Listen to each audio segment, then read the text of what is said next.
Pues nada, continuamos con la entrevista de hoy. Luis Fernández Villamea es un periodista escritor español vinculado al ámbito del tradicionalismo y la derecha nacional durante la transición y las décadas posteriores. Nacido en España a mediados del siglo XX, desarrolló su carrera periodismo de opinión y a mí me parece fundamental el tener opinión en este país que a veces tan vulnerable es. Don Luis, buenos días. Buenos días a todos. Hay veces en el que uno dice, oye, ¿la opinión es importante? Pregunto. La opinión es importante, necesaria, y en este momento mucho más. Lo que ocurre es que la opinión puede estar trucada y naturalmente pues eso es un perjuicio para la propia sociedad y para el país en que vivimos. Hasta el punto de que precisamente por haber tenido sesgos en esa opinión que no son válidos para la consistencia de los pueblos, es por lo que hoy posiblemente estemos así. Y en vez de dar pasos hacia adelante, pues damos esos pasos hacia detrás. Mirando atrás precisamente con lo que acaba de decir, ¿qué fue lo que le impulsó a elegir el periodismo en una época tan compleja de la historia de España? Pues el periodismo tan complejo en la historia de España, para mí tuvo un valor fundamental porque he sido testigo, gracias a Dios, de los acontecimientos más importantes del siglo XX y del siglo XXI, hasta el punto de que estoy tratando de escribir un libro, que lo tengo ya pues bastante pergeñado, que se puede titular Crónicas entre dos siglos. Quiere decirse entre la mitad, vamos a decir así, del siglo pasado y lo que llevamos vivido hasta el siglo presente. Ese libro, pues naturalmente contiene los acontecimientos más importantes que van desde la muerte de Franco hasta nuestros días. Y es lo que se llamó el periodo de la transición. Se llamó transición, no sé por qué, pero bueno, transición del régimen político que teníamos con Franco al régimen político que tenemos ahora. Eso naturalmente llevó un proceso que después se llamó proceso constitucional y que naturalmente pues da vuelta a muchos factores fundamentales de la vida nacional. Aquello que comenzó con un régimen que cuando se terminó estaba en la 9ª potencia industrial del mundo, cuando en ese país nunca se había hablado de industria, pues tiene un valor fundamental. Y hoy precisamente estamos en el puesto 21, no en el puesto 9, en desarrollo económico, y por el puesto 15 en potencia industrial del mundo. Quiere decirse que se han perdido muchas cosas en ese periodo de transición que yo viví. Y lo viví porque en nuestra política reciente tan solo ha tenido vigencia un objetivo, que era romper el régimen que llamaban del 18 de julio. Y en principio eso sería lo de menos si ese interés desquiciado no hubiese llevado consigo el destrozo de una cordialidad nacional. Porque Juan Carlos I, que recibe un régimen con defectos, que nunca cabe, con capítulos sin cerrar, aunque con ventanas abiertas de par en par a un horizonte limpio, se encuentra con una nueva constitución, primero que no tuvo periodo constituyente y que después fue elaborada por individuos que representaban todos los vicios del hombre y ninguna de las virtudes del orden natural y de la historia española. Unos transitaban hacia la revancha, otros enfilaban la ruta de la segregación. Algunos estaban tocados por el virus de la dejeción o el cambio de chaqueta. Y los que tenían la obligación de poner su sabor y sus conocimientos al servicio de la ley de leyes, introducían o toleraban que la palabra nacionalidades estuviese dentro del cuerpo nacional único y fundamental, o que el asesinato del aborto dejase a España sin nacionales para poder construir el futuro. ¿Fue la prensa la verdadera protagonista de la transición, por encima incluso de los partidos políticos? sin lugar a dudas, sin lugar a dudas. Efectivamente, cuando se da el vuelco a la vida nacional, a través de lo que se llamó efectivamente la transición, los partidos políticos se hacen cargo, vamos a decir, del negocio. Y digo negocio porque lo que era una entrega generosa al servicio público se convierte muchas veces por la transformación del alma del hombre, así como suena, ¿entiendes?, en un negocio hasta el punto de que ya es el Estado el que se convierte en el gran proveedor de medios y de subvenciones para que esa vida política funcione. Hasta el punto de que los 8.200 ayuntamientos que tiene España, de que se convierten en concejales y en actividad política que naturalmente es subvencionada.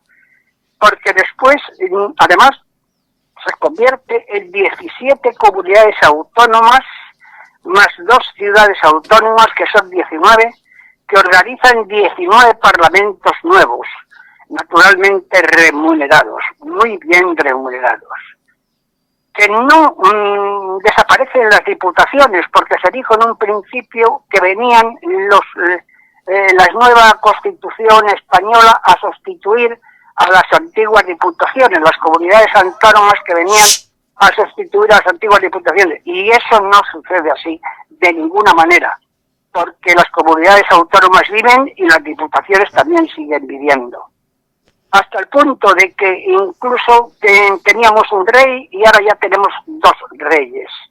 Uno que naturalmente es el titular, vamos a decirlo así, y otro que es el oficioso, que es el emérito, pero que naturalmente sigue siendo rey de España. Quiere decirse que todo esto ha configurado una manera de ser en la vida política que la ha transformado profundamente. De ser una entrega generosa al servicio público, se ha convertido hoy en una manera de vivir. ¿Cómo explica que muchos periodistas de la prensa oficial del régimen terminaran liderando y mandando medios de corte liberal o de izquierda, tras el 1975? Sí, hasta el punto de que de esa prensa, precisamente, salió fundamentalmente lo que primero se llamó la apertura, ¿verdad? Todo el mundo hablaba de apertura, en fin. Esa prensa era la que jaleaba al rey y precisamente para que cambiase el régimen, y esa prensa es la que naturalmente ha hundido al rey hoy para que ni siquiera pueda venir a España. Quiere decirse que de cualquier forma la prensa ha configurado, y yo hice una conferencia sobre ello, ha configurado la vida nacional. Hasta el punto de que los mejores, vamos a decir así, tratadistas, por decir columnistas de periódicos, aquellos que daban más opinión, aquellos que efectivamente conseguían la información más certera, se habían convertido, vamos a decirlo así, no en informadores para la opinión pública, sino en agentes de los partidos al servicio de estos para transformar así o para servir los ideales o las maneras de actuar de esos partidos.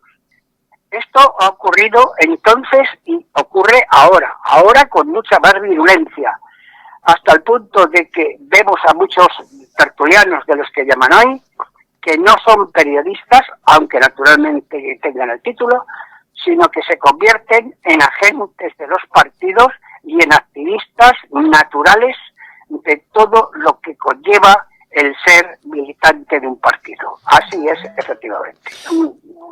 Yo le escuché a usted en esa grabación de vídeo decir que la transición como un periodo de tránsito hacia algo que aún no ha terminado. ¿En qué fase nos encontramos hoy periodísticamente? Periodísticamente nos encontramos en un periodo. Es que en España, claro, las cosas hay que abordarlas de una manera muy especial. Porque porque han ocurrido tantas cosas en esta transición, en este periodo del que hablo, que desde el asesinato de un presidente de gobierno como fue Carrero Blanco, hasta la muerte de Franco, hasta después todo lo que ha sucedido en la transformación de los reyes, digo de los reyes, no del rey, porque ha habido dos, en España, hasta el punto del vuelco que han dado las instituciones en este periodo, quiere decirse que la prensa pues han tenido su papel y que todavía ese papel no ha concluido. Porque fijémonos, por ejemplo, en el asunto del Estatuto Vasco, o del Estatuto Catalán, ¿verdad? Porque cuando se proclama el Estatuto Catalán, por ejemplo, el Estatuto decían que estaba en la Constitución lo que verdaderamente constaba literalmente en ese Estatuto. Eso no es así, porque en la Constitución, cuando se proclama el Estatuto de Cataluña, no figura, por ejemplo, ni el derecho a la eutanasia, ni el derecho al aborto libre y total, ni mucho menos, y ahí está lo malo, el apartado de la seguridad social, que naturalmente pues no puede ser derivada ni transferida porque naturalmente forma parte del Estado y no la puede administrar de ninguna manera una comunidad autónoma. Bueno, pues eso también se hace. Y se hace porque esa prensa precisamente adicta desde todos los, vamos a decir así, vértices que puede tener la locución pública, son capaces de transmitir una opinión que dice que el estatuto es absolutamente necesario para que la función de la segregación lleve a un fin. Eso se produjo con la prensa en España durante el último periodo. Y el periodo final que quiere la prensa ahora es la instauración de una república.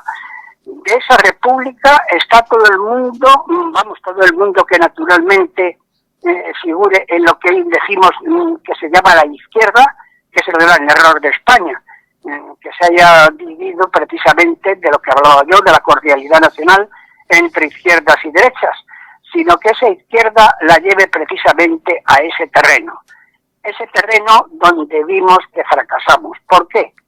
Pues sencillamente por una causa.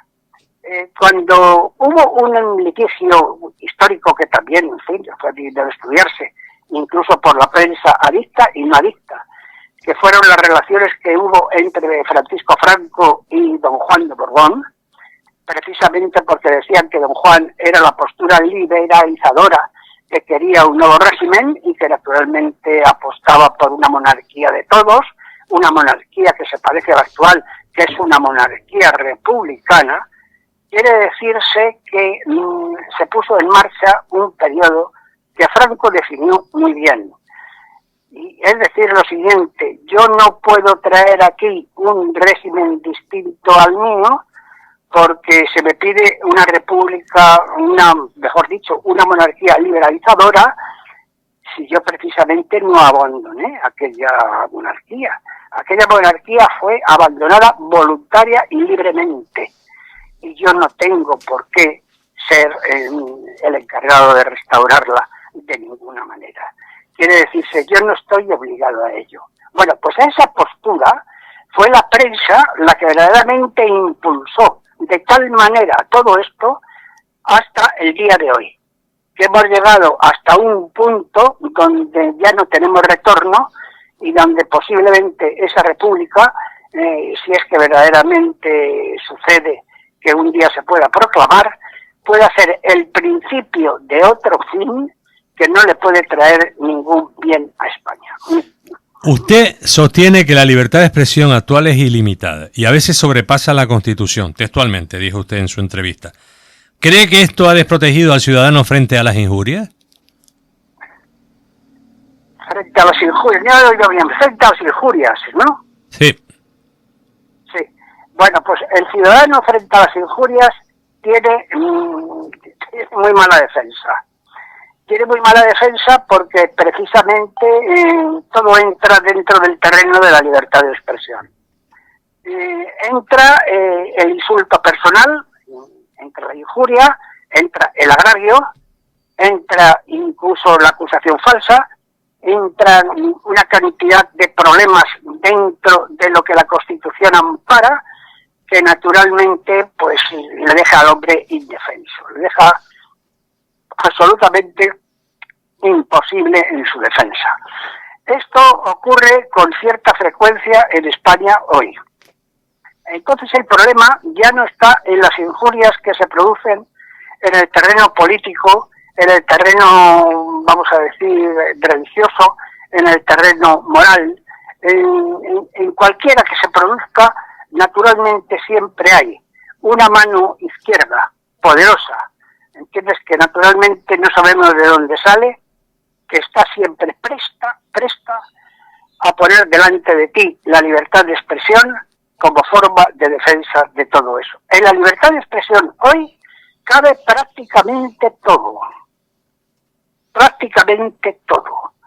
Y cuando precisamente hay una prueba evidente de que se ha injuriado, se ha faltado al respeto, se ha aludido o mencionado, que sería suficiente para que una persona naturalmente se rebelase respecto a cualquier cosa, ya surge siempre una voz defensora de no se sabe de dónde, en periódicos, en panfletos, en pancartas, en la calle, en la voz pública, en donde sea, que dice que eso no es así. Hasta el punto de que todo, absolutamente todo cabe ahora. Se ha hablado del himno cuando es abucheado ahora en los partidos de fútbol. El himno ha sido abucheado siempre. Las fotos del rey pues se queman. Las fotos no solamente del rey, de aquellas personas que no nos gusta, se trituran en mitad de la calle, ¿entiendes? Salvajemente se insulta a la gente o se falta a verdad respecto a su vida personal o particular. Vas a los jueces y naturalmente pues primero tardan 10.000 años en salir las sentencias, y si salen siempre con la misma cantinela. Señores, esto forma parte de la libertad de expresión y no hay por dónde escogerlo. ¿A qué se refiere cuando dice que la prensa ha creado su propio campo de cultivo para no ser perturbada por ninguna norma? Además añade, según su experiencia, pregunto, ¿es real la independencia profesional del periodista o está totalmente supeditada a los intereses económicos de los dueños de los medios? Este es otro cantar, ¿no? Que naturalmente merecería una entrevista muy particular, ¿no? Efectivamente, los medios son los agentes de todo. Mira, me acuerdo cuando, por ejemplo, por poner un ejemplo de la transición, que yo viví de cerca y naturalmente puedo hablar de ello, ¿no? Decían que cuando hubo un atentado en la cafetería California 47 en Madrid, donde hubo 9 muertos, y donde frecuentaba aquella cafetería por militantes o simpatizantes de la desaparecida Fuerza Nueva, y que naturalmente hubo bastantes heridos, y que naturalmente volaron por los aires muchas cosas, pues el Diario 16, que es un periódico, en fin, que se fundó después en la transición, precisamente para cultivar estos valores, que no son valores, que son contravalores, pues naturalmente dijo que los atacantes, vamos a decir así, que los agresores habían sido los mismos militantes de Fuerza Nueva. La policía actuó bien y naturalmente dieron con los dos atacantes, con los dos agresores, que eran un chico y una chica miembros del Grapo. Pues bien, ese periódico en ese momento tenía un 30% que era del gobierno de entonces, que era el gobierno de la UCD. Y tenía otro tanto por ciento importante que era de la familia Garrigues, que era una familia de poder, porque tenía un miembro que era ministro de la UCD precisamente entonces. Quiere decirse que ese periódico era sobre todo poder económico. Y si después tenía en la dirección a una persona que naturalmente fuese afín con los instintos, vamos a llamarlos así, de ese periódico, que era destrozar la verdad, o buscarla por lo menos, pues naturalmente confluye ahí un factor más que ha podido contribuir a que esta transición haya sido un auténtico desastre y un mal para España de mucho riesgo. Quiere decirse entonces que efectivamente, y la pregunta que me hacéis está muy bien planteada, de que hay una lucha entre la propiedad de los periódicos y naturalmente aquellos que están al frente de sus direcciones y que naturalmente forman parte también de ese negocio. Vamos a retrotraernos al 23F, que de los dos únicos periodistas que se quedaron, uno fue usted. Un impasse informativo hasta la madrugada. Todo el mundo ahí expectante hasta la madrugada. ¿Qué papel jugó la radio en esas horas de incertidumbre frente a la jefatura del Estado? Pues tuvo bastante en la radio, pero no tanto como dicen por ahí, ni muchísimo menos. No tanto ni muchísimo menos. Yo estuve dentro, estuve con Tejero toda la noche, tuvimos ocasión de hablar en varias ocasiones, estuve también con el capitán de navío Menéndez Vives, que era un caballero, y que naturalmente no estaba allí porque hubiese participado en el golpe de Estado, sino porque era amigo personal de Tejero y había ido a ponerse a su lado por si hacía falta para ello, ¿no? Y tuvimos ocasiones de hablar. Entonces, allí lo que destrozó todo aquello fue precisamente la maniobra, que no sé de dónde vino, porque esa naturalmente yo no estuve en ella, de que todo lo que se había propuesto para que el 23F sucediese de determinada manera, pues no pudo suceder así. Porque tiene razón en su último libro que ha publicado el rey Juan Carlos, desde su exilio. El último libro que se ha editado, que lo ha hecho una periodista francesa y que ha salido recientemente, ¿no? Hubo 3 intentos de golpe, efectivamente. Hubo un intento, vamos a decirlo así, de un ruido de sables evidente que había, porque el ejército y todas las fuerzas armadas y las fuerzas de seguridad del Estado estaban hartas de morir, y allí asesinada naturalmente, y allí no había quien respondiese a aquello. Eso era una forma, una reacción, vamos a decir, vital, vamos a decir, de la opinión pública. Eso por un lado. Luego estuvo lo que se llamó Operación Armada, que era un golpe, vamos a decir, blando también, casi imposible de realizar, casi imposible. Y luego estaba lo que iba a Tejero, que iba a un golpe militar, para que naturalmente una fuerza militar se hiciese cargo del poder, solucionase el circuito terrorista, que era el que verdaderamente en ese momento producía el mal, y después pues ya veríamos a ver lo que pasaba, ¿no? Pero eso no pudo ser así, porque entraron en juego varios factores que naturalmente hicieron imposible todo ello. La radio tuvo importancia, bueno, pues yo la radio tuve ocasión incluso de escucharla, porque alguien me dejó un transistor dentro, y no creo que fuese tampoco tan importante como para aquello. Lo importante se produjo en la zarzuela, lo importante se produjo en las capitanías generales, ¿entiendes?, de España, que naturalmente estuvieron indecisas y que no supieron definir a qué carta quedarse. Lo importante estaba, y me lo dijo a mí, además, el teniente general Aramburu Copete, cuando era director general de la Guardia Civil, me lo dijo a mí, el problema era el terrorismo. Y ese terrorismo no sabían cómo solucionarlo, porque habían hecho 10.000 fórmulas y no daba resultado, ¿verdad? Y entonces ya se tiró por la calle del medio, y la calle del medio consideraba en poner a la fuerza militar, en fin, al frente de todo aquello, para que acabase con ese circuito, porque como me decía Tejero a mí, estoy harto, Luis, y él lo decía porque había sido jefe de la Guardia Civil en el País Vasco, de sacar metralletas debajo de los altares, ¿entiendes? Y de que mueran los míos. Y naturalmente eso necesito eso. Pero la radio no creo que fuese el problema. El problema fue, naturalmente, la UCD, el problema fue Suárez, el problema fue la Zarzuela y el problema fue las decisiones que se tomaron allí, en el Palacio de la Zarzuela. Nada más.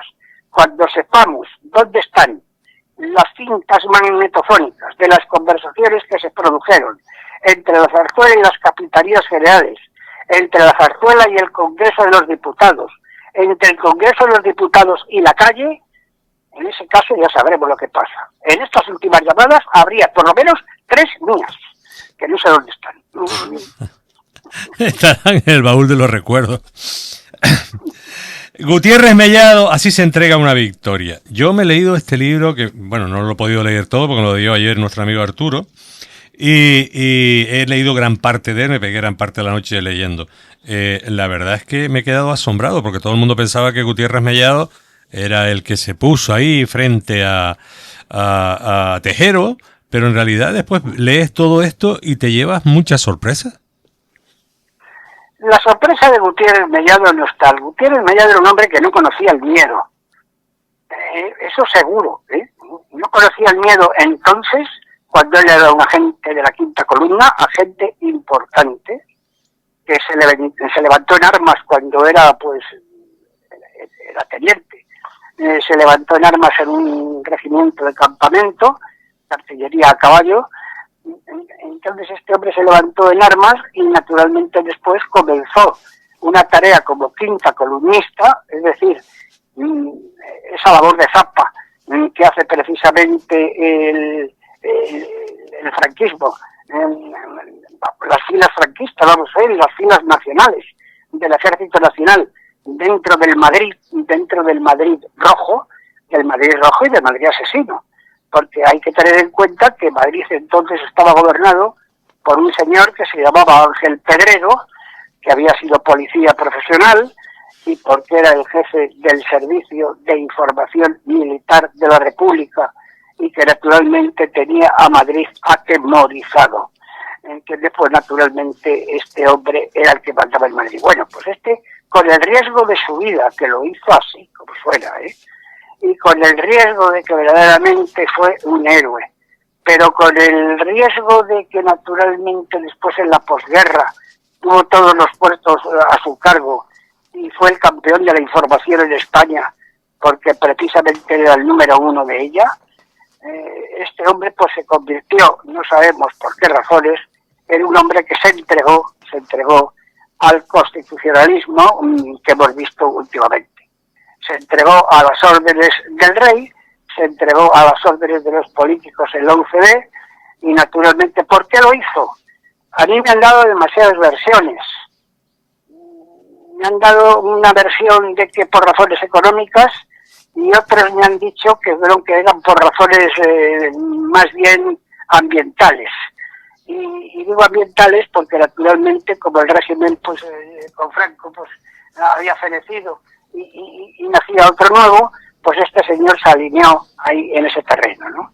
De cualquier forma, hay 2 Gutiérrez Mellado. Uno, que fue un héroe y que se pidió para él una medalla militar individual, que es la segunda gran condecoración del Ejército Español después de la laureada, y que no le fue concedida porque tenía un documento que yo publiqué del año 41, que no estaba clara su posición, ni la de Carlos Arias Navarro, que después fue presidente del gobierno y que entonces era un hombre que formaba parte también de los servicios de información de la Quinta Columna.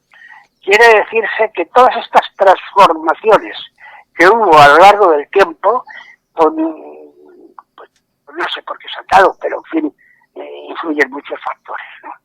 Y concretamente con Gutiérrez Mellado, uno y principal, porque él estuvo en la vida, también en la vida civil, como supernumerario en el ejército, rebajado de todo servicio y dedicado con Gabeiras, que después también fue otro jefe de Estado Mayor, dedicado a la empresa civil, a una empresa de calefactores que pusieron entre los dos. Y después eso no fue óbice para seguir ascendiendo y para conseguir los más altos niveles militares, hasta el punto de que Manuel Gutiérrez Mellado fue nombrado capitán general. Capitán general, que es un cargo que solamente lo puede tener el jefe del Estado, que es el mando supremo. Pues don Luis, la verdad es que ha sido un viaje fascinante por las páginas de nuestra historia reciente. Nos quedamos con esa idea de que la transición no fue solo un acto en los despachos, sino algo que se escribió día a día en las redacciones de la que usted fue protagonista. Le agradecemos mucho que nos haya ayudado a soplar el polvo, ¿no? El polvo de la hemeroteca para entender mejor de dónde venimos. Y además es un auténtico placer tenerle hoy con nosotros. Así que muchas gracias y muy buen día. Pues muchísimas gracias a vosotros y que la radio siga triunfando y más en las islas a las que tanto, no solamente queremos, a las que tanto amamos. Yo estuve casado con una canaria, he sido el hombre más feliz de la tierra y nada más. Y amo aquella tierra. Un abrazo. Un abrazo a usted también. Gracias, muchas gracias.